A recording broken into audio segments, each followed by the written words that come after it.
I'm here with my friend Roy Davidoff of Roy and Sasha Davidoff in Geneva, here for Geneva Watch Days. Welcome. Thank you. It's good to sit down with you again. Well, welcome to you. Come all the way to Geneva. Of course, just for you. Just for me, thank you. So I want to talk a little bit about the shop first. We're in you and your brother's shop, situated in Geneva. Yes. What is significant about this precise location?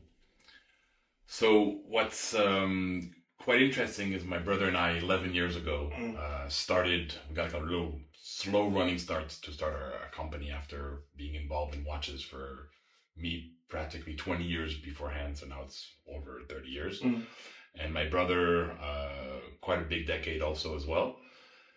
We wanted to open shop in the old city of Geneva. We looked at hundreds of shops, hundreds of locations. And when we passed by this the first time around, we weren't really like, the person was like, oh, you have to do this and you have to do that. And it wasn't really clear what was going on. Thanks to our neighbors, which is the Mad Gallery. Max. Yeah, they're right across the street here. Yeah. Max was like, oh, I know who owns the shop, who has the rent. Just talk to him directly. Okay. And we're like, okay. So we messaged him directly and he's like, hey, I'm going to give it up. I'm like, all right. And we got it. Nice. This place is beautiful. I mean, it has a lot of character. I almost feel like I'm underground a little bit. So it's crazy because so I grew up in Geneva. I was born in Geneva. I grew up in Geneva. Right. I was a Boy Scout. Maybe like a 2-minute walk from here, inside of a parish or something. And I must have come up and down the streets 1,000 times. 100,000 times, Yeah. I feel. I've known the street by heart. Anyways, so the old town has a special significance for me. And also what's quite nice is that we were able to find a spot. We had all the criterias. It's tiny. I mean, there's like maybe 10% more space behind this door and that's it. Yeah. But it really feels cozy. The wall is like 600 years old. Oh, wow. Yeah. It's quite crazy. Yeah. This building is quite nice. The front is a little bit more recent. You can see by the nice stones. Yes. But it's still hundreds of years old. It's amazing.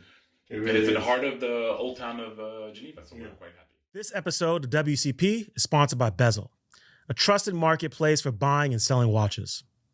With over 18,000 and counting watches listed from both private sellers and professional dealers, you have your pick of the litter from brands like Rolex, AP, Patek, and more. Bezel is one of the highest rated marketplaces for watches. Inside the Bezel app, you can make offers on watches, buy them outright, bid at auction, all with confidence knowing each timepiece is authenticated by an in-house team of experts. For more information, visit getbezel.com or search Bezel in the App Store and download the app today. You come from a really interesting family. Yes. A family of gem dealers. Exactly. And you're a trained Gemologist. Gemologist. Exactly, yes. I've heard the story about how you were with your aunt and you decided you were going to buy every watch. And I was 4 years old. Yeah. I'm curious where you, maybe even perhaps your brother, but where you guys developed this eye for watches and collecting. Like, how did you know what was worth your time, even when you're just kind of falling into the hobby? So I didn't know what was worth my time. Okay. I basically collected within my budget and what other people spoke about. Okay. In the late 80s, there was the swatch craze. Yeah.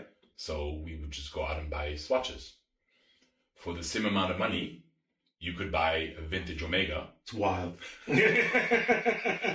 Today, those swatches you paid $80 or $100 or $120 for, sometimes $300 because it was like a rare collectible. Compared to like some stainless steel Seamaster Omega, you would have probably paid like $200 as well, but nobody cared. Wow. One of my favorite quotes about weird things from the past is that people didn't care. People didn't care about that it was overpolished, reprinted, that mismatched, that it was assembled. People just bought watches for the item. They put it on the wrist and like, this looks good. Yeah. And buy it. They wouldn't ask who was the maker. They didn't care that it was Borgel case. They didn't care that it was a Valjoux based movement. They didn't care that it was a Stern dial. Simple times. They just bought the watch. Yeah. But it was within a certain budget. Once the budgets, the purchase power and the budgets went up, people are like, this is no longer a $100 watch. Right. Now it's $1,000, $10,000, $100,000, $1 million. Yeah. Then you're like, okay, now even the little plastic pip Yeah. has to be from the late 50s. Mm. It cannot be a replacement pip. Now even the Rolex crown has to have the brevet symbol, and it cannot have the, it cannot have like the little dash instead of. Was that something that transpired over time, or was that just, simply based on the fact of collectors moving into another tax bracket? Because I'm trying to figure out, when did originality really matter? So originality always mattered. Okay. But the definition of originality shifted over time. You would have a watch fully restored by Rolex. Right. Where something was washed, something was replaced, service dial, service hand, service everything. It didn't really matter. It was just, you just bought the watch. When a Submariner, you will go out, the cheapest one you found, it looked good, you buy it. Yeah. And today, collectors want originality. They don't want to buy so it's different than the watch world, the car world, and the art world. Okay. So when you buy a piece of art and you realize that it's tarnished and the colors are gone and something's off, you can send it to be professionally restored. Restored, yeah. And it's accepted. Sure. A car, you can literally buy a rusty chassis for hundreds of thousands, now millions. Right. And they will restore it. They will. And the market has accepted It's accepted that. But for somehow in ours. But it's not, because if I compare a 1969 Speedmaster 145022, Okay. they didn't make 1, 10, 100, or 1,000. They made hundreds of thousands of that reference. They made dozens of little variations. Right. Step dials, applique, not applique, long indexes, short indexes, DO90, dot next to 90. They have the Apollo 11 case back. They have the straight writing. They have the tons of little variations. And then everything has to match the time in which it was made. Right. So people are like, oh, but this case back looks cooler. So then it would switch it. And then you realize this case back is not correct. So right. Okay, you can keep your watch. Where did you get this education in watches? Was it simply just by handling timepieces? I know you spent some time also working in the industry. Yes. But you have a great wealth of knowledge when it comes to this stuff, as you should, being in your business. But where did this education come from? Because you're not a watchmaker, but I know you know a hell of a lot about watchmaking. So I'll answer the last part first. Okay. I know a lot about watchmaking because every time I would do a factory tour, I would see one of the persons as an engineer, watchmaker, a part finisher, something. And I would ask them questions. Yeah. And after dozens and dozens of factory tours, I would start absorbing knowledge. Because they would show me this part is done this way, and this tool is just use this, and then you can use to do that, and this is this shortcut, and this is this way to do it. And then industrially you do it like this, but I do it the old fashioned way. Right. So when you get to communicate with experts in their field that have been doing it for 5, 10, 20, 30, 40, 50 years, you get a certain base of knowledge. Yeah. I recently visited Dufour. Okay. And he basically took he took a part and he did a finish on it that is usually machine guided, so programmed, and he did it all by hand. Wow. And you look at the finish and you're like, this is perfect. Yeah. Because his hand has been doing it so long that it It's becomes muscle a reflex. memory. Muscle Yeah. memory, exactly. So this is just for watchmaking, where I take in maybe 3 days of classes how to assemble watches. But when it comes to the watch knowledge, one of the earliest throws I remember was a Chuck Maddox website. We can look up all the things for Speedmasters. Oh, wow. And then you would have all the forums, Watch Pro and a few other ones. You would, I'm not sure the name of it, but anyways, you would have all these pseudo online research platforms where people would just post things and they would be just threads discussing it. So you would see also posting from other websites, low res, but you would see and this is, I'm talking about like the late 90s. Oh, wow. eBay, like old eBay listings. That's wild. But all this was really the tip of the iceberg. In the early 2000s, I left the vintage world, Okay. and I went to the modern watch world. Yeah.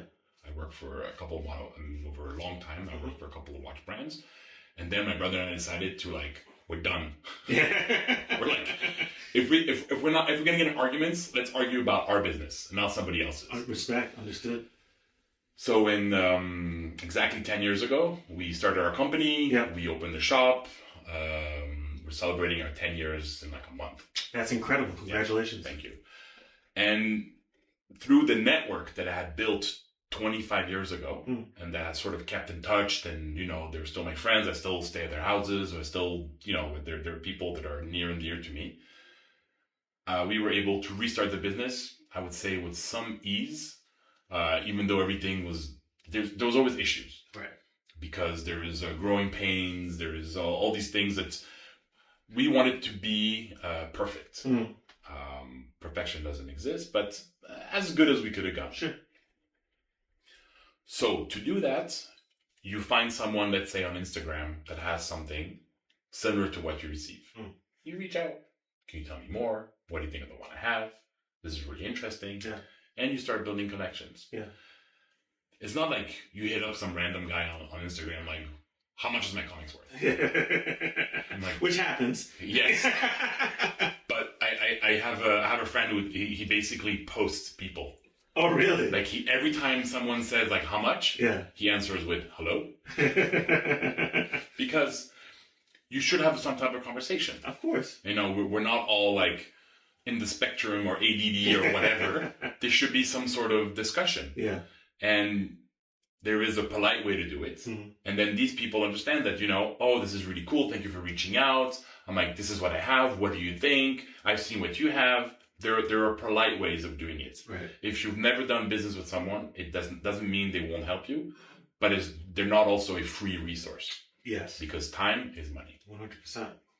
So one of the great things that I've been able to do, the 25 plus years that I've been in higher end watches, and my brother probably maybe 20 years as well, because I was doing lower end at the beginning. So my luxury watch, quote unquote, even vintage wasn't luxury when it was a couple $100. Right. I'm talking about like 5,000 to and above. Anyways, is that we built a network of people that we know. So let's say when you would find like Stella dials, you would like send a picture like, oh, what do you think? Like friends. Right. So then you would see they sell a Stella dial, and then somebody else sell a Stella dial, and then you're like, okay, and then you bring it into Rolex to check. And Rolex would say, before it was funny, it was like, oh, here's your service estimate. Okay. But and you can refuse it. So like, but if they give you a service estimate, it means the watch everything is real. Now they charge you, like close to $1,000. Yeah. Just for a service estimate if you refuse it on a vintage watch. Yeah, because they figured it out. They're like, and then they added the mention, this is not authentication of the watch. Yes. They have to protect themselves because you would go around with a nice little green paper. Yeah, it's authentic. It's like the Willy Wonka golden ticket. That's exactly what it is. And then Rolex got a bit wiser. Yeah. And now they're like, no, we're out of that. Like, we're out of that. CPO. Yes.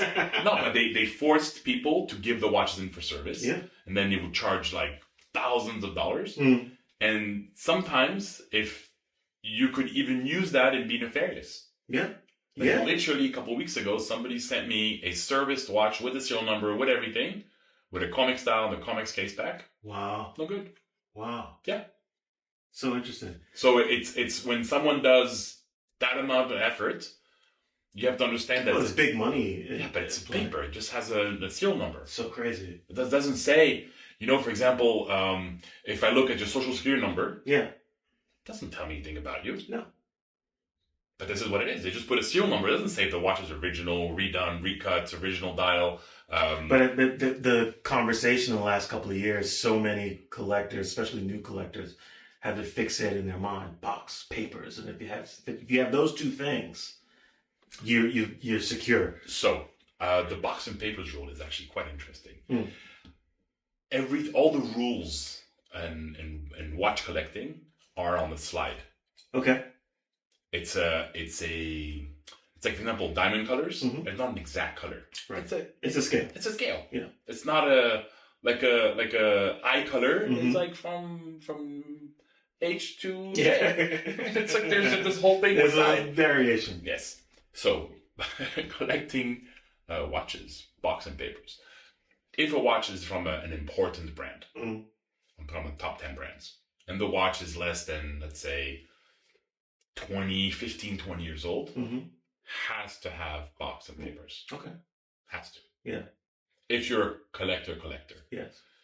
If you just want to have like a IWC pilot watch from 2010, Doesn't matter. no one cares. No. I mean, someone's going to be like, where are the papers? Sure, of course. And you're like, I brought it to IWC, you can come with me, they can check it, they'll turn it right there and then if it's okay. Yeah. But if you have like an important Patek Philippe, you want the box and papers. Well, it's 20 years old. Yeah. And again, this is, you're talking about that scale. That scale also exists within brands, right? Like some brands are more important Yes. than others. And so you want to have that reassurance and have the whole thing because it is a collectible. You talked about your time working in the watch industry. Yes. We attended an event last night for Jacob. I know you spent some time working for Jacob in the past.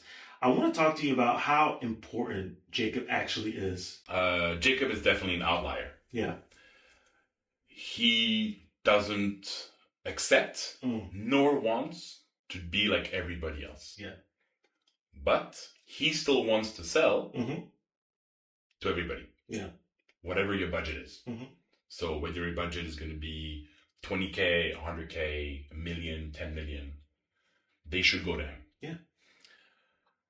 I specifically remember a very famous jeweler, probably one of the world's biggest independent family-owned jeweler. Okay. Who saw an exhibit that Jacob did. Yeah. And he was like, I need to work harder. Wow. And the guy has like 50 years established in the jewelry business. Yeah. And Jacob came on the scene. He's been doing it since also a very long time. Mm-hmm. But it's a different approach. What is it that separates him from others that this guy saw? He doesn't want to be like everybody else. Yeah. He wants to do something funkier, more far out. So mechanically, Mm-hmm. it has to be your taste. Mm-hmm. You have to understand it Mm-hmm. or not understand it. Just to be like, I feel cool. I feel like I'm wearing $1 million watch. Yeah. And people can see I'm wearing $1 million watch. Mm-hmm. That's a lot of that's a lot of what they're looking for. Yeah. It's a statement. Mm-hmm. Same thing with wearing Gucci shoes. Sure. No, it's a statement. Yeah, it is. Like, 100%. I have extra money. I'm not going to buy $100 pair of sneakers. I'm going to spend $1,000. Yeah. But in the gem setting, Yes. because he pushed the envelope so far, Mm. and people are like, right, Yeah. let's try. Yeah. I think there aren't many people who can even approach what he does. Yeah, I mean, what he does is incredibly special. Jacob, for me, is important. He was my introduction into more complicated timepieces. Really? He really was, yeah. Because so growing up in America, we came up hip hop culture. That was like the thing. And when that 5 time zone watch released, it blew my mind because I was like 13, 12 at the time, and I'm like, the fact that you could wear a timepiece with multiple time displays on it, like, freaked me out. It made you travel. It did. While And it made in New you York. want to travel. Yes. You know what I'm saying? Yeah. And so just in terms of like imagination and where watches could take you, for me, that point with Jacob, it all really exploded. So what I see, what he does today, for example, is that he basically takes what everybody else does, and then says, "I want something crazier." Mm. That's basically what it is. Yeah. Like when I see some of his complications in hand, I'm like the Bugatti Tourbillon. that's really cool. I mean, the animation, it's crazy. And the precision engineering needed to do this. Mm. Nobody can do anything like this. Wow. I mean, it's. I don't know if they want to, but no. But he has brought the bar higher. Yes. He has brought the bar higher the same way that Max did when he was at Harry Winston with the Opus. Yeah. He brought the bar higher the same way brands like Debitune with their incredible craftsmanship, with their ultra modern movements. He brought the bar higher the same way that Richard Mille did. He's a disruptor. He's a disruptor. Yeah. He's a less mainstream disruptor.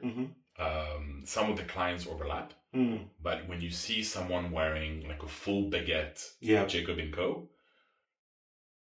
there's anybody else. People can try. Sure. There is a historical red thread how baguette watches came about, which I would love to talk to you about one day. You can read some nice articles online about this. Okay. But the baguette watches today is owned by Jacob. Yeah. It's people can make them more expensive. They can make them bigger. But this is his thing. Wow. He's like the same way that iPhone was not the first screen. Right. But now it's. But they own it. Now they own it. Yeah. In life, there are choices and options. Choices set the tone. Options change the mood.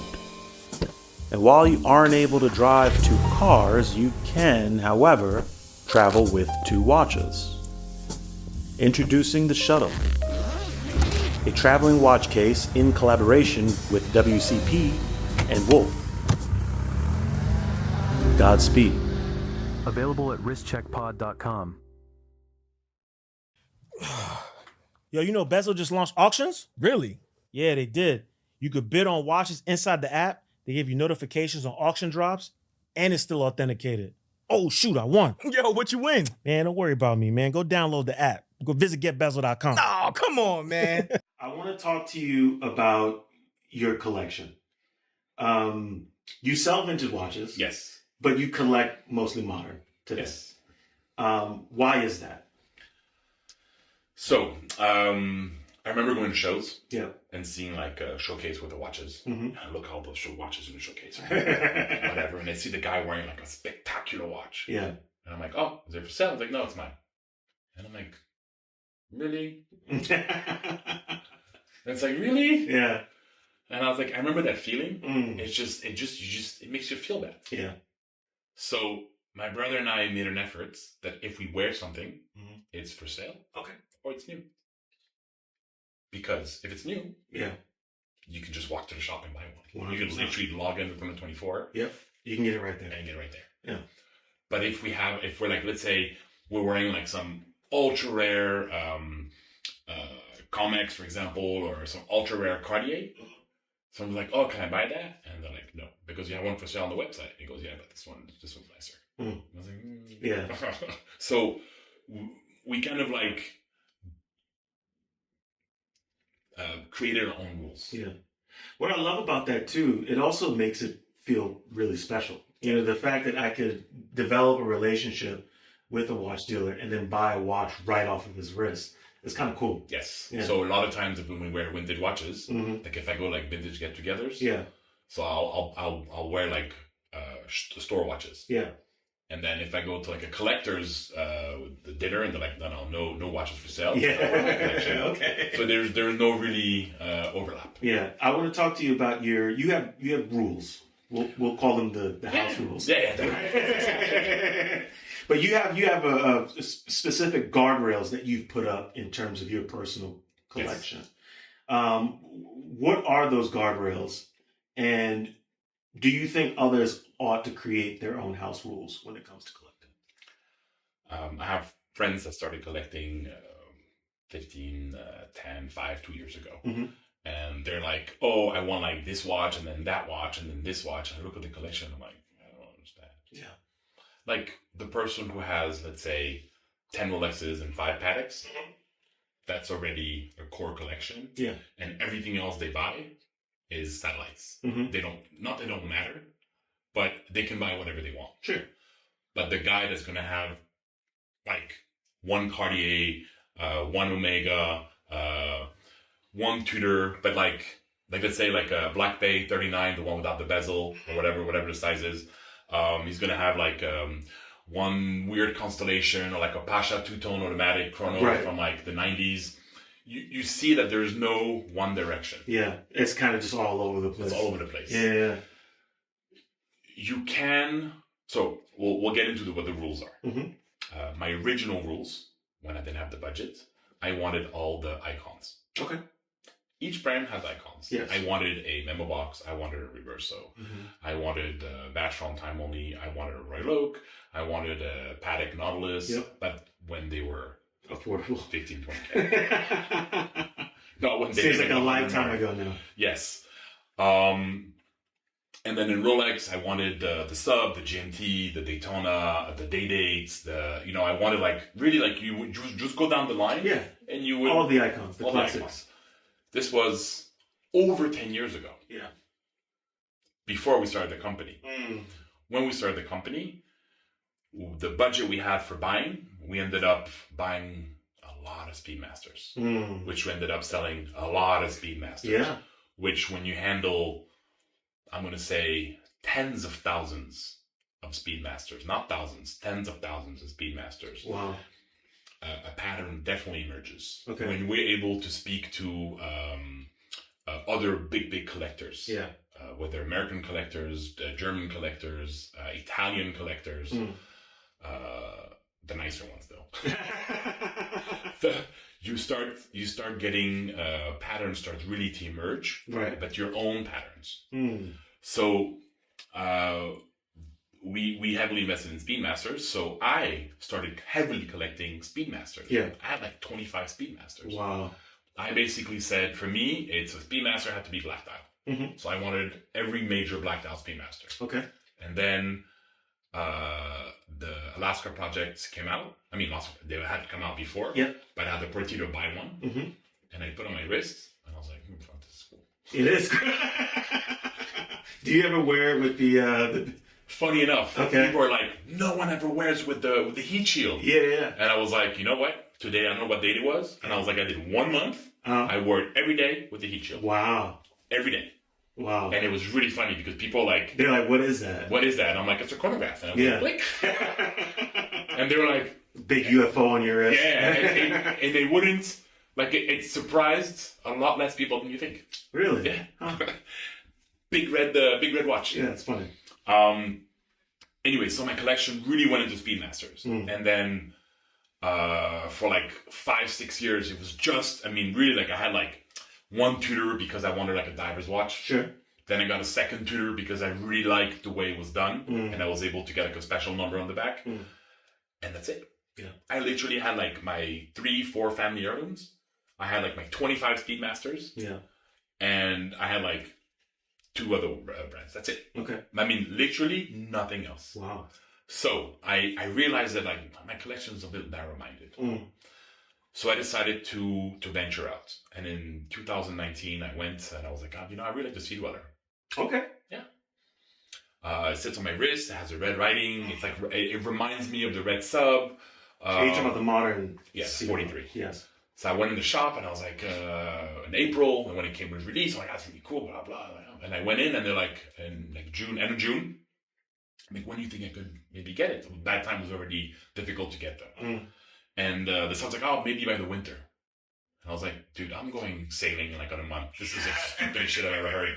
I'm like, what's the point? Right. You have to save it for next summer. Like it's completely, and I really like, and I think he really felt bad because he's like, that his answer was like the dumbest answer ever. And like basically a week before I go sailing, he calls me up. He's like, have your watch. And I was like, hey. Yes. So anyways, my first foray into a non-Speedmaster. Okay. By that time, I had like 2019, 2020. Like I had like really like everything. Wow. Like the Speedy Tuesdays, all the Snoopies, all the limited editions. There was like really a lot of watches coming. Yeah. 2020 rolled around, COVID. And all we could do is interact online. Yeah. I mean, my instead of like my collector friends network and people like-minded, it just, the last 4 years, it just blew up. Yeah. Like, I started talking to people. Not more than just like working and shipping and buying. It was like actually like having conversations like this and really interacting and understanding. And people were like, I like this because of this, I like this because of that, and I'm like, da, da, da, da. And then I was like, all right. And I was still waiting for all my icons that I wanted back in my mind. So I made a list of what I wanted, which is basically, this is what I have. Body coding 25 Speedmasters, and this is what I want.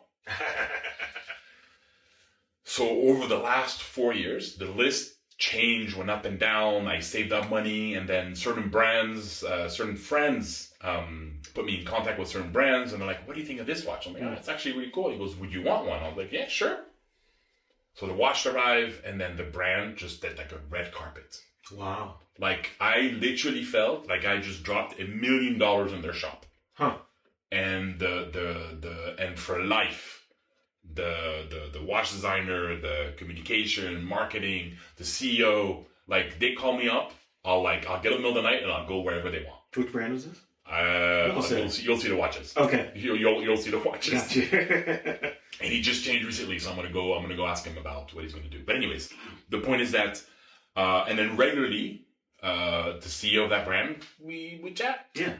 How you doing? How's the brand doing? What do you think of this? It's always a beautiful thing when you can develop that relationship with a watch brand. But this happened after they rolled out the red carpet, and they rolled out the red carpet before I became a unofficial brand ambassador. Wow.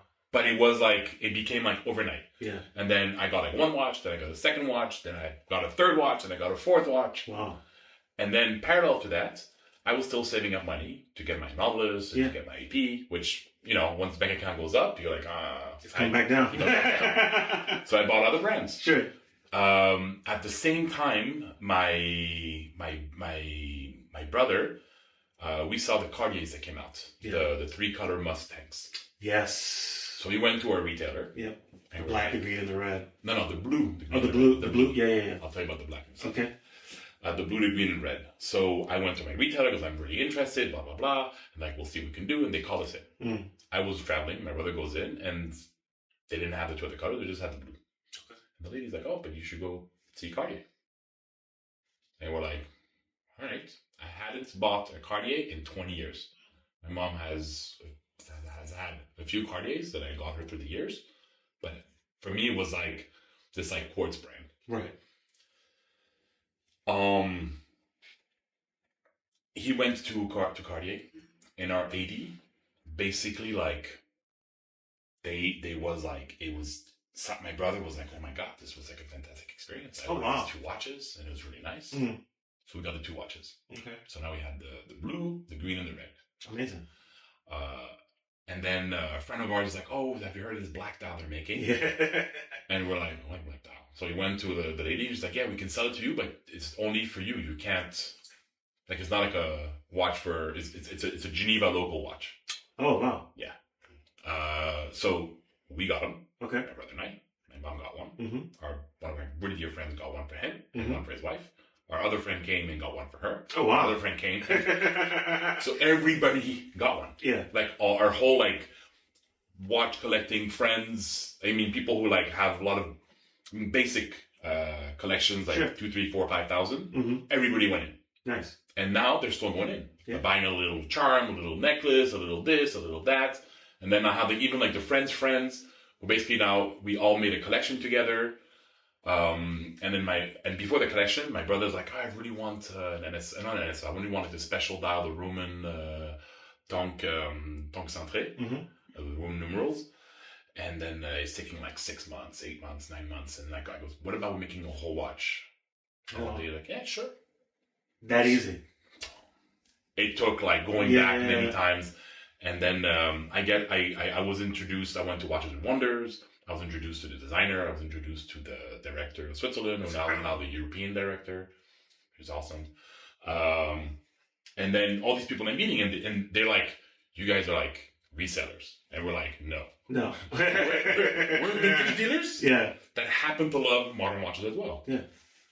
Also, the appeal of modern watches is that You can use them. I can use them 24/7 and not have to worry about it. Yeah.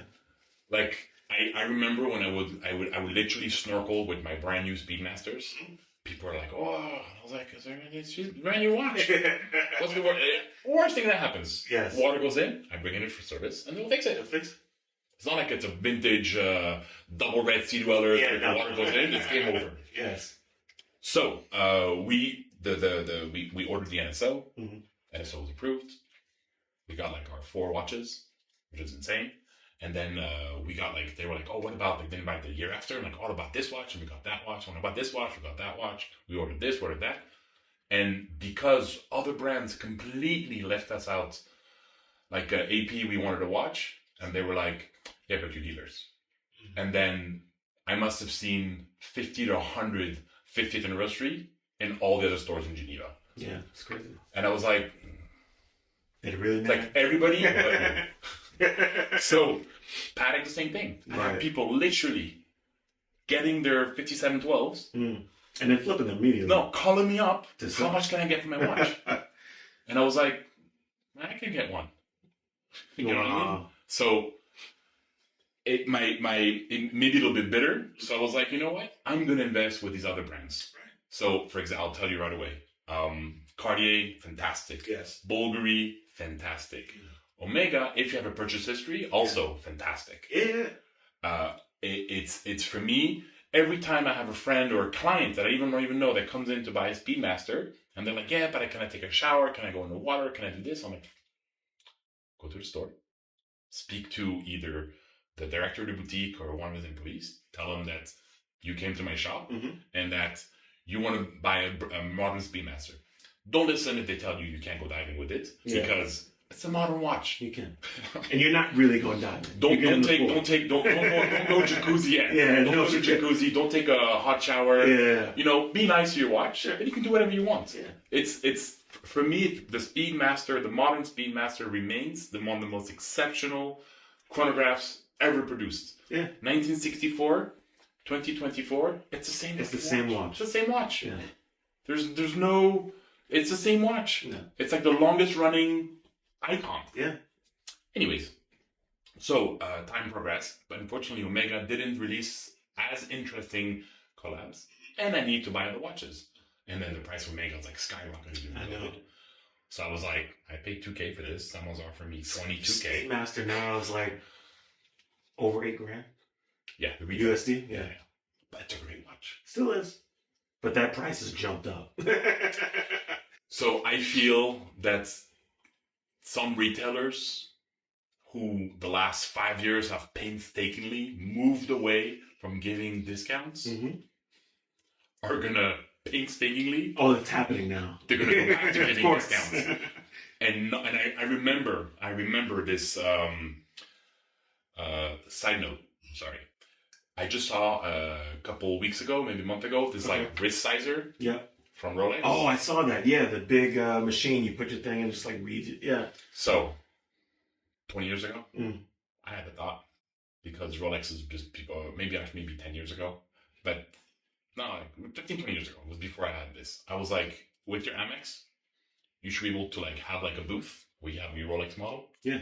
And depending if you're like a regular gold, platinum, or black, you would get like black, you would like 10%, 7%, 3%, whatever. Mm. And you just put your wrist, you put your card, and the watch will go on your wrist. Yeah. I didn't imagine that a machine would ever exist. Sure. But it was just, you know, but I just thought it's funny. When I saw that wristing, I was like, shit, I thought about Moving forward. Yeah, but something vaguely similar. So it was kind of funny. I was like, eh. And today, I feel that it might go back. Mm. Some gold models. I think it is. I mean, we see a lot of watches becoming a little bit more readily available. I have friends that are getting calls now, getting these watches that they wanted. I picked up one recently back in May. I got a Sprite GMT. You know. Yeah, but you just got your Daytona. There's never been not enough watches. Especially with Rolex. There's always been too many flippers and speculators. Yes. Yeah. Well, listen, they're having their day now. A lot of them are stuck with inventory. They can't move. They lost a lot of money. They bought too high. I want to get back to talking about your rules. The collection. Yeah, sorry. So my collecting. Yes. as I mentioned before, patterns emerged. Yeah. Patterns emerged, and I realized that, like, you know what? I like blue dials. Mm. But, so I got a few iconic blue dials. Yeah. And then when they released the blue moon swatch, Mm-hmm. The Neptune. the one everyone wanted. yes, right there. There we go.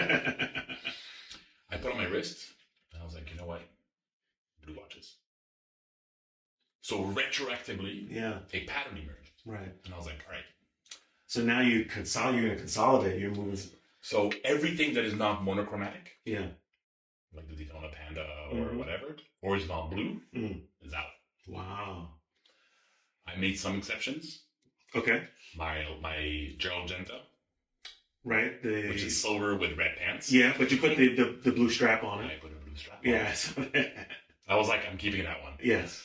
A friend of mine, I got a watch with a salmon dial, Mm-hmm. and I was like, yeah, I want the blue dial, please. He's like, no problem. So I gave the watch in, and he put a blue dial instead. Okay. And then I'm already up my third strap on the watch, Okay. blue strap. Sorry, blue. I'm up to my third blue strap on that watch. And for example, when Andrea Furlan from Furlan Marie, he's like showing me some of his new models that are coming out, whatever, and I was like, that one. So I'm wearing my wrist. This is awesome. Yeah, really like it. Yeah, this is great. And then, so this is a prototype. Okay. I'm just enjoying it during Geneva Watch Days because I'm seeing like 1,000 people. Yeah.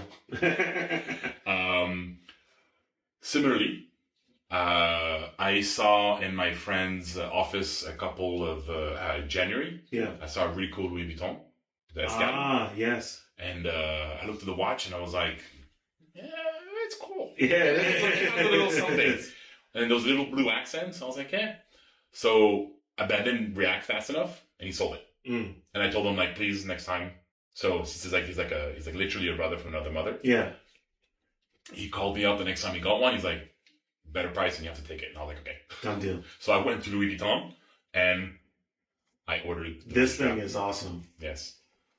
I mean, this is basically like a watch you put on your wrist, and you don't care. No. It's just fun. Yeah, but you're wearing something, it just, the little blue accents of all the flags of all the countries, the world time, it's something It's fun. really cool. But watch collecting is about having fun. It should be. So today, when I did the blue dial thing, I realized that my MN22 is blue, but like nice blue. The Nautilus blue dial. Blue dial. The AP, the nicest blue dial of the watch industry. Really? Yes. Okay. My Beast, with this like blue with a touch of black, Yeah. is the nicest blue dial of the watch industry. Mm. Only second to the Tissot PRX. Okay. Again, That's good. it's all about the budget. So I was going to ask you about what's your hot take. I think that's, for many people watching this, that's probably going to be the hot So take. very often when I would go to AP, Yeah. I'd wear my PRX. Ah. And all of them were like, it's nice. Then what I did is that this is also a prototype. Okay. The new Yeah, I was really excited to see this. the new blue. So I was really sad that I couldn't get the original blue from the Mad one because you had to be a member of the tribe. Right. But there were a few details which I was like, nah. Yeah. So when I had the opportunity of getting the red one, I know like half the team of MBNF. Yeah. One way or another. So I was like, I asked Max, I asked, the head of the boutique, I asked everybody. And he was like, okay, you can get one. So then there was a subsequent raffles. And I was like, I'm good with one. Yeah. And then when I found out this one was coming out, I was Ice like, blue dial. This Ice is blue nice. dial. I was like, It's cool. I was like, blue. I'll make it blue. And the guy's like, yeah, I heard you the first ticket 75 times. So so I walked in yesterday and they were like, okay, you can wear this one and then we'll figure it out. That's awesome. Yeah. So for me, it makes complete sense. And even the NSO from Cartier is a blue dégradé dial. Yeah. And even the brand we visited together, the dial I ordered is going to be blue. That's right. Yes. You have something very special coming. When I first arrived, I asked you if you had anything you could share with us that isn't on the website. Yes. You brought there are two pieces here Yes. that I'm looking at. Let's get into these real quick. So we already have a Bagnoire on our website. Yes. But this one is in slightly better condition Mm-hmm. and comes with box and papers. Mm. So it's not yet on our website. And instead of having the green bracelet, we put a Blue strap on. exactly Yeah. to differentiate them. Sure. No, but for me, it's when you look at the watch, and there has to be history. Yesterday, I was talking with someone that says brands should not base themselves on the history. It wasn't a negative connotation. It was basically not to rest on their past their success, laurels, on their right. laurels. Yeah. Exactly. Yeah. The French expression is the same. Not ne pas se reposer sur ses lauriers. Mm. Not to rest on your laurels. And I feel that they always try to like improve and relaunch, and they're like the master of the K shape. They are. They have them all, Mhm. and they still come up with new ones, They but still do, yeah. they have them all. So this particular one I think is quite nice because this was already back in the day was worn by like people, Yeah. like famous people. That's why you see some pictures, and that's Mhm. why you. And the condition, this one is also spectacular. My brother loves this watch. You'll see him wear our other one quite often. Mm-hmm. He really enjoys it. Yeah. It's very elegant. It's very elegant, and it's fun because when it's something different. Yeah. Like you're not wearing like your Patek or your Rolex or your whatever. Mm-hmm. You're wearing something that is part of like watchmaking history, Right. but not like in the traditional sense, Mhm. in the design sense. Yeah. Like this. It's a totally different conversation that's happening with this piece here. That's It's, exactly. yeah, it's like wearing a piece of art. Like when I see people wearing like the Space Pirates Sure. from the MNF. Yeah. I think that when this came out, Mm. this gave That me the was same like, feeling. that's an interesting take. Yeah. Yeah, I can see that. You know, when you see these watches that are completely different from Yeah, everybody it else. kind of just tosses everything you know out of the window. Exactly. Makes you look at. I mean, this is so cool. It's Cartier is really, really great at that, and I think to your point, that was an excellent sort of like comparison because today, we see it and we're used to it, and we realize how important their aesthetic is. But back in the day, when something like this was released, there was nothing traditional about this at all. This is really quite groundbreaking. And this was released the same years as the $100 crash. Wow. Yeah, my brother has extensive research done on this period, where you have some more or less popular model. Yeah. Some watches you can buy below 10K, and some watches you have to pay up for. And this is, I think, one of the nicer ones. Yeah. Very pretty. We have something else very special here. So, I have a book project. Okay. That's on standby because I need to concentrate and Mm-hmm. whatever. And this would be your second book. Third. Okay. The other one's also. Anyways, we're busy working. Yes. It's self-funded. Yes. It's not nobody's. Anyways, so the point is that in the book I'm going to discuss double sign dials. Yeah. And there are three types of double sign dials. Mm-hmm. One of the most known double sign dials is going to have like a brand and then a retailer below, Right. like Tiffany Patek. Yes. Everybody today, Tiffany Patek. Everybody Go buys. crazy over it. Yes. Then the second type of double sign dial were the gifted watches. Yeah. Mm-hmm. They were either gifted by countries Okay. or by companies, Yes. like the Coca-Cola or the Domino's if you did X amount of Yeah, pies like a month. years of service watches. Exactly, or years of service, or Yeah. retirement, or whatever. Mm-hmm. So that's another double sign watch. And the third are issued watches. Okay. So you'd have like this like broad arrow shape, a specific name that I forgot, on the Mhm. British military watches. Yeah. And then you would have also on the case back, it would be signed like PAF or FAP Yeah. or MN or Mm. whatever, Mhm. issued watches. And the only brand that has all three, because Comex was also a retailer, Ah. Comex also gifted watches, Yeah. and Comex also issued watches. Mm. So Comex is the only brand, only double-signed Right. dial To that do fits all- in all every three category. That's very categories. interesting.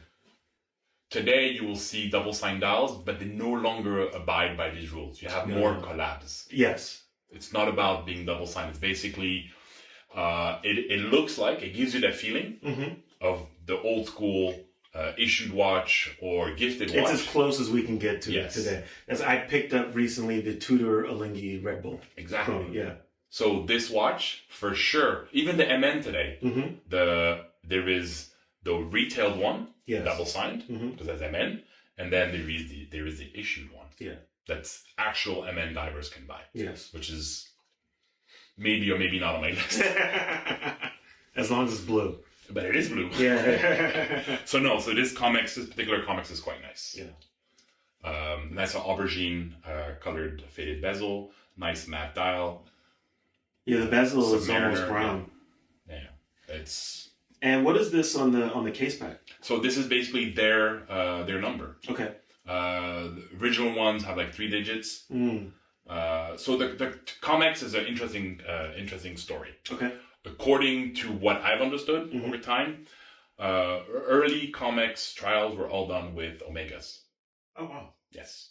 If you Google a lot of prototype Omegas in the late 60s, early 70s, were all done with Omegas. But then I believe that somebody high up at Rolex in the sales department, Yeah. if I understood that correctly, basically went in Mm-hmm. and said, how much are you paying for those? And then whatever. And then they said, here's a free batch, but now we want to be able to have our name on, we can use your name in our advertisement. Yeah.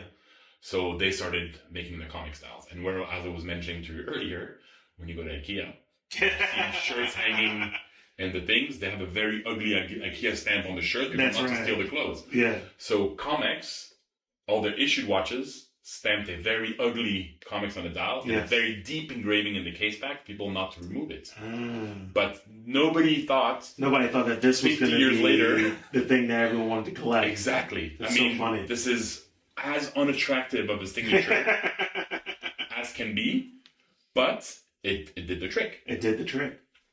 People were like, but this is cool. It's the same thing when you have, the error stamp. Yeah. It was a mistake. This is a purpose flaw, Mm-hmm. but the flaw becomes collectible. Yeah. Well, because at that point now it's about rarity. Yes. Yeah. Rarity and the story behind it. Yeah. Comex today is regarded as underwater NASA. Yeah.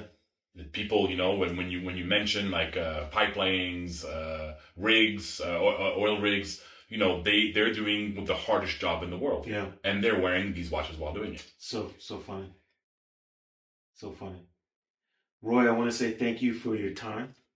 My pleasure. This has been awesome. I Yes. can't wait to do this again. Anytime. We'll have to catch up with Sasha next time. Yes. But if there's anything you'd like to say to our audience, please.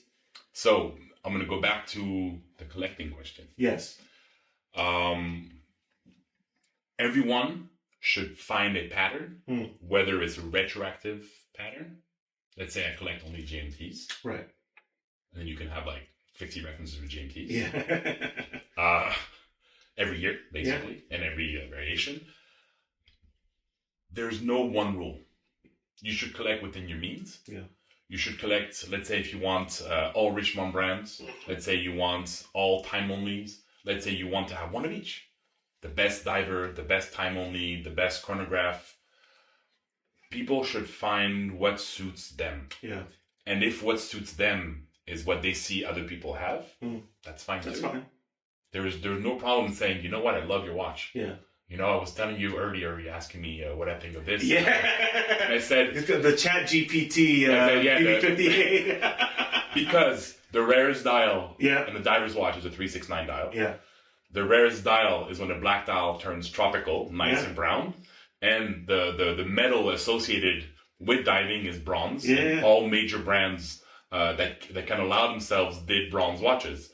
This is actually looks like a cross between a smaller, big crown James Bond. Yep. So this is like the ultimate looking. All of these Exactly. elements that people chase rolled into one. Exactly. And it's funny, I never really thought about it that way, but now looking at it, I get it. That's probably why I like it. It's like basically like they went down a checklist. Yeah. And they were like, check, check, check, check, check, check. Hit, boutique exclusive. Let's Exactly. do it. This has been a lot of fun, my man. Thank you. Thank you.